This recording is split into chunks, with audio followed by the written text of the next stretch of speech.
नमस्कार दोस्तों, स्वागत है आप सबका अपने ही YouTube channel brand talk Bhojpuri में। तो दोस्त चैनल को कर दीजिए सब्सक्राइब, साथ में वीडियो को दिए लाइक। तो दोस्तों बने रहिए वीडियो को स्किप किए बगैर लास्ट तक। दोस्तों आपको बता दें कि आज एक बहुत सी बड़ी खबर निकल करके आ रही है। दोस्तों आपको बता दें आज एक बहुत सी बड़ी खबर निकल करके आ रही है। दोस्तों आपको बता दें कि भोजपुरी इंडस्ट्रीज के जाने माने सुपर स्टार गायक अभिनेता प्रदीप पांडे उर्फ चिंटू भोजपुरी इंडस्ट्री में तहलका मचाने वाला शेर सुपर स्टार प्रदीप पांडे उर्फ चिंटू, जिनका बन रही भोजपुरी फिल्म भारत भाग्य विधाता, दोस्तों आपको बता दें इस फिल्म का फर्स्ट लुक जारी कर दिया गया है।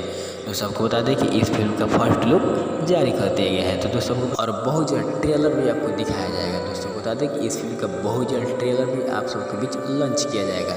और ट्रेलर लॉन्च करने के बाद और काफ़ी मतलब कि समय ना लेते हुए भी फिल्म को आपको नज़दीकी सिनेमा घरों में लगाया जाएगा। आपके नज़दीकी सिनेमा घर तक ये फिल्म को लगाया जाएगा। काफ़ी पारिवारिक फिल्म है, काफ़ी अच्छी बेहतरीन फिल्म है। और इस फिल्म के स्टार कास्ट में है प्रदीप पांडे उर्फ चिंटू और अवधेश मिश्रा, संजय पांडे, सोनू खात्री, शिल्पा पोखरेल, अनूप अरोरा, आकांक्षा दुबे इत्यादि। तो बताइए दोस्त ये वीडियो कैसा लगा, और वीडियो अच्छा लगा तो चैनल को सब्सक्राइब कीजिए, लाइक कीजिए, कमेंट कीजिए, शेयर कीजिए। मिलते हैं अगले वीडियो पर। बने रहिएगा भोजपुरी के सबसे तेज और